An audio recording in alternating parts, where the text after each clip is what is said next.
I'm going to read a statement, and afterwards, turn it over to my attorney, Catherine Casas, for any questions you may have. Help! That's not the statement. For the past 20 years, my wife, Evie, and I have been the victims of criminal activities perpetrated by a small network of individuals who are out to destroy us personally, professionally, and financially. This network of individuals is manipulating the banking system and the criminal justice system for the purposes of sabotaging our credit and our credibility. 3 of these individuals are Hollywood lawyers and a business manager, all of whom I hired 20 years ago to handle my legal and business affairs. They're Alan Wattenmaker, my former estate planner, Warren Grant, my former business manager, and Lloyd Braun, my ex-attorney. These 3, along with a few others whose professional services I've engaged over the years, have conspired together to steal my property, my money, and with the aid of specific individuals at 2 major studios, Bruce Berman certainly being one, have gained access to my royalties revenue streams. These people have been able to do these things through the creation of a phony probate file, phony living trusts, secret bank accounts, fake loans, bogus corporations, smear campaigns of my wife and me. They have been aided and abetted in their schemes by the entertainment division of City National Bank's Roxbury branch in Beverly Hills. This particular branch is a major financial hub for the entire Hollywood industry, with the cooperation of certain individuals within City National's entertainment division.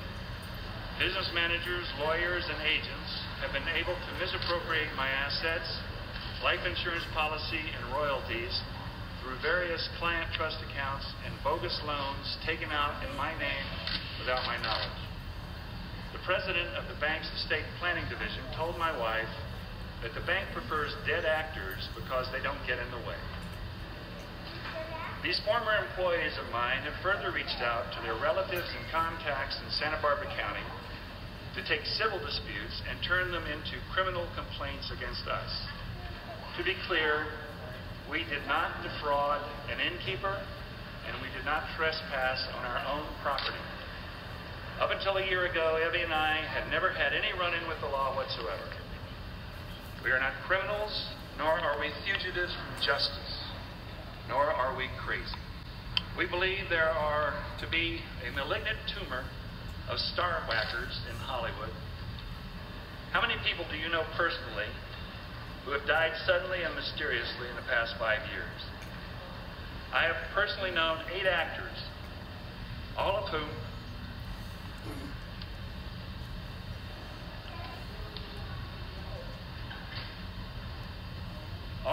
I have worked with and was close to. Heath Ledger, Chris Penn, David Carradine. I believe these actors were whacked, and I believe that many others, such as Britney Spears, Lindsay Lohan, and Mel Gibson, are being played to get at their money. In the meantime, many a celebrity's image and marketability is being co-opted and destroyed. Google helps out by keeping the negative stories near the top of a celebrity's webpage because it's the negativity that brings in the advertising revenue. In my own case, my ex-attorney Lloyd Braun has joined this tribe of bottom feeders by creating his own celebrity gossip website. What is wrong with that picture?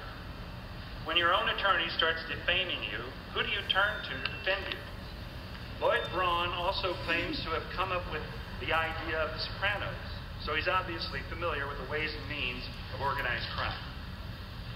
Unfortunately, my brother Dennis has made matters worse by buying a house from Mr. Braun on property Braun originally bought with money he embezzled from me. I recently discovered, much to my surprise, that Dennis is also on the deed to my Santa Barbara property. This is also the work of Mr. Braun, further confounding the validity of the transfer of my fully furnished property in 1992 to Mr. Bruce Berman. I have earned approximately $40 million throughout my career. I have profit participation in some of my films. I am being embezzled from by this monstrous ring of accountants, estate planners, and lawyers who are mercilessly slandering me and trying to kill my career, and I believe murder me in order to gain control of my royalties. I wish to return to only one thing: work. For the past 40 years, I have successfully worked in Canadian productions, and I would like to announce my availability and desire to do so immediately. Legally, of course. And now I'd like to turn it over to my brilliant and honest Canadian attorney, Catherine Sass, for questions you may have. This is the footage of Paul Walker when his car crashed. There are some serious questions about how he may have died. Some say he was racing around. They determined that there were no skid marks. Skid marks determine more than 45 miles per hour. Without skid marks, that debunks the theory that he was street racing. There's some serious questions involving his death, and Randy Quaid brought it up. Was he a victim of the Star Whackers, or was there more than what people think he may have known? Compliments of Ag Gut News, and I'm going to put their link for this video in the description. Even they are saying that there is a strong probability that Paul Walker was killed by a drone strike. So, is he a victim of the Star Whackers? Yes and no. However, he knew a lot more than what the Star Whackers could do. I'm going to give you a couple more names to put into the mix, and y'all make your decisions for yourselves. This is just theories. We have no solid proof. Unless solid proof comes into the play. But see, here's a piece of evidence right here. Two different shots of that video. Something coming out of the sky hit that car. I don't think he was speeding, and I don't think he was committing a reckless driving. I honestly think his car was hit by a drone strike. If his suicide was just that, how come the Los Angeles Times is saying his death was not a suicide? This is cause for an investigation. If everybody, including media outlets, are saying it's a suicide, then how come the Los Angeles Times came out and said his death was not a suicide? Y'all don't believe me? Hold on. Los Angeles Times publication. Something ain't right about this, I ain't gonna lie. And this is where it gets crazy. I'm gonna read you bits of this article. Forensic expert hired by David Carradine's family has concluded that the Kung Fu actor did not commit suicide, but said that more information was needed from Thai investigators before the cause of death could be determined. This is a devastating loss to our family. We appreciate the compassion pouring in from all over the world. They also released a statement by Dr. Michael Baden in New York and indicated a second autopsy determined that Carradine didn't kill himself. I got news for you, ladies and gentlemen. If two different doctors are saying he was murdered, that validates freaking Randy Quaid's claim about Star Whackers. Not only that, Anthony Bourdain, he even died of some strange circumstances. And to say that he killed himself, you have to remember too, a similar strange circumstance occurred with Kate Spade. The bottom line is, are these people victims of Star Whackers? Randy Quaid pointed out, he even mentioned Heath Ledger. What people need to understand, these people answer the Illuminati. Now, I'm going to dissect a clue that came out of Randy Quaid when he was at that press conference. He mentioned a bank that's in charge of Hollywood. This bank may be the most crucial clue of this whole entire ordeal that I'm looking into. These Star Whackers have control. And if there is a connection between this bank and the globalist, there's your answer right there, ladies and gentlemen. See, I wanted to break down the City National Bank Roxbury branch in California. As Randy Quaid mentioned, that was the go-to bank for all the celebrities. Here in just a second, I'm going to take, after I give you an introduction of all the people that ran this bank, I'm going to tell you some of the things that's happened over the years, including an individual that you would never expect to hit up this bank for a loan because of a very bad situation. Okay, we got here Alfred Hiss Hart. He was the president. He was from Hungary. I'm going to tell you some things about him. Give me just a second. No, ladies and gentlemen, I'm not making this up. He was a Hungarian. He was a businessman and a banker. He actually did have connections to Al Capone. And he was also on the board of directors up until 1954 for Columbia Pictures. It was there he springboarded from this to actually running the City National Bank, Roxbury, California. This image here is of Maltz Park. Park was actually named after him. And he was in partner with Alfred S. Hart to start this bank in California. And then over time it was expanded. I'm going to tell you how his family married into another name. Okay, this individual here is Brian Goldsmith. He has ran the show here for the City National Bank here in Roxbury. At his highest point in 1984, he was the highest paid banker in the U.S., making $3.1 million, more than the salaries of CEOs of Bank of America, Citibank, and Chase Manhattan. Let me give you some background history with him. Like Mr. Hart, he also came from Chicago. He graduated from the University of Illinois. He did serve with the U.S. Army Corps of Engineers. I'm going to tell you some background about him. During his tenure, the bank assets went from $600 million to $3.3 billion. He also served as a chairman emeritus and board until his death. He was sometimes referred as the banker to the stars, as the bank clients under his name include the following people. A name that came up was Robert Redford. Another name that came up was Paul Newman. Yes, even Cher's name was mentioned as one of the several people that he has dealt with. This is Brian Goldsmith taking a picture of the Jackson 5. I'm going to tell you a backstory. Remember what I told you earlier? They're involved in a serious situation and this bank was able to help out? Well, it turns out this was the bank that Frank Sinatra turned to receive ransom money when his son, Frank Jr., was kidnapped. And as you can see, even Michael Jackson partook in this vault. Now, this is the most important part, so you need to pay attention to how this plays out. His father was Brian Goldsmith. His mom was Elaine Maltz Goldsmith, Benjamin's daughter. I'm going to tell you some things about this individual. He graduated from Harvard and got a junior degree from Harvard Law School. He's got lawyer experience, ladies and gentlemen. You have philanthropists, you've got accountants, and now you got this piece of the puzzle, the lawyer. All these are going to come into play, and I'll explain how. Both good and bad. Now I'm going to tell you some connections.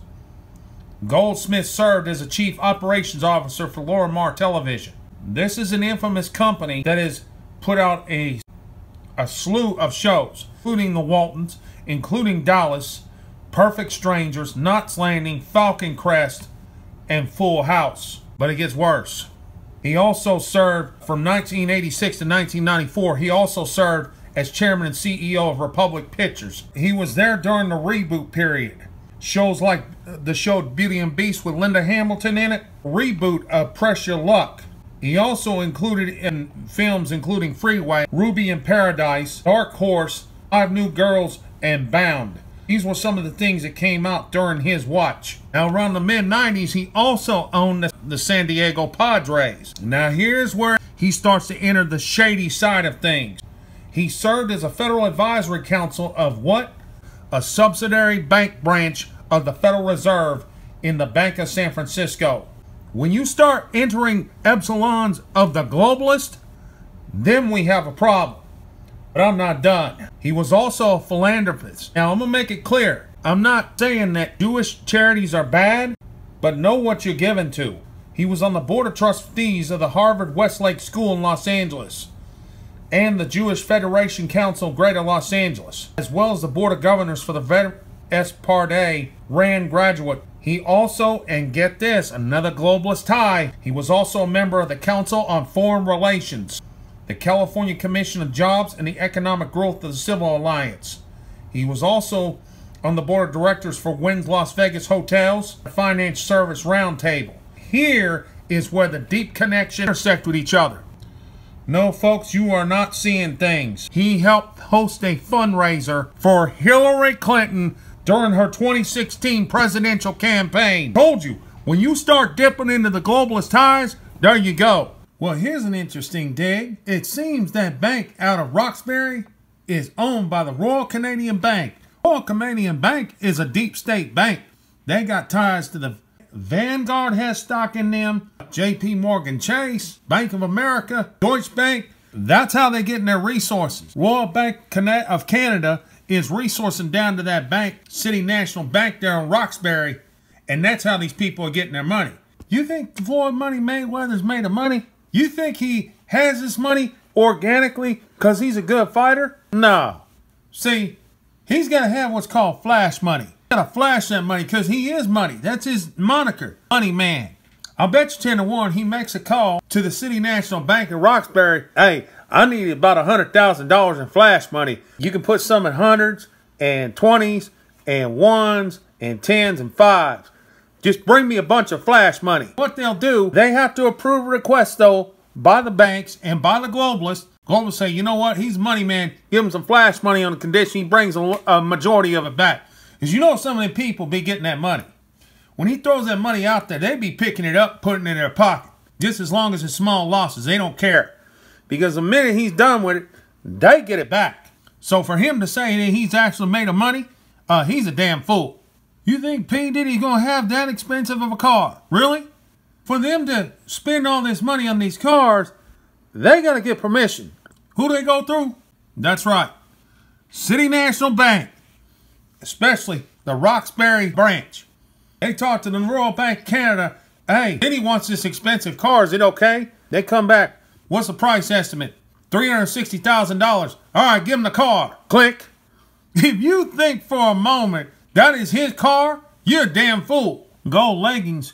You think she's able to keep that? No.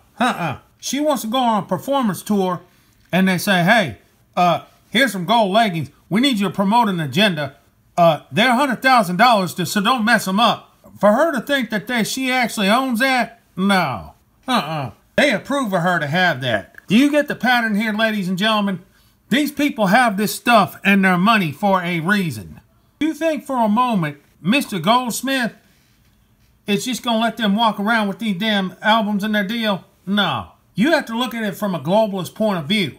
You have to look at it from a concept. They don't own that stuff. That bank owns that stuff. Royal Bank of Canada owns that stuff. In other words, the globalist owns that stuff. You get what I'm saying now? And when you good, you get all these amenities. Diddy in his car. Floyd Mayweather and his flashing of money. Extra gold leggings for freaking Beyonce. You get it, be a good little puppet. They'll reward you. But if you don't go to the rituals, you don't go to these parties, you don't do what the globalists tell you to do, the same City National Bankers and Royal Bank of Canada that tells you to do these things and you don't do it, then all of a sudden you wonder why you're on the run from the IRS for tax evasion. You wondering why all your wealth is being hijacked, confiscated. I'm not getting those big movie roles anymore kind of crap. And you wondering why they all of a sudden want you to dress up like a woman even though you're a man. And do all this stupid mess. Partake in these rituals. And do this and do that. Why is that so important? Because if you don't do what they tell you to do, and you try to go on your own, then your family wonders why you end up dead. We know you wanted out, but you knew too much. You knew too much about personal activities. You knew too much about non-profit activities. And you just so happen to know something involving some very secretive stuff that is very bad. So bad, you try to expose it to the world, and your family ends up finding you dead. You knew something about Hillary and something about Pizzagate. Next thing you know, you hung yourself with a red noose. Even though damn good and well that's not humanly possible. Folks, the deep state has its ways of controlling you if you're in Hollywood. Randy Quaid is trying to warn you about this. He tried warning you about these star whackers. These star whackers could be key. But I'm going to go off on a tangent here for just a second. Because there is one particular person who did die that I'm going to put it like this. I don't think the star whackers took him out alone. In the case of Paul Walker, I think they were going to take him out, but he knew just a little bit more too much. They tried to take him out. It would be implicating them and their whole system. So they got a little help. Long story short, that's why a lot of people are thinking he may have been killed by a drone strike. He knew a lot more than what they could handle. Folks, you can like, dislike, comment, share, and subscribe if you like. Push the button notification if you want to see future videos. And please, those of you coming from Facebook, please subscribe to my videos and watch them, because this is imperative. This information needs to get out. Star Whackers is another branch of a very corrupt entertainment system. And the kicker about it, it has deep state ties. Y'all take care.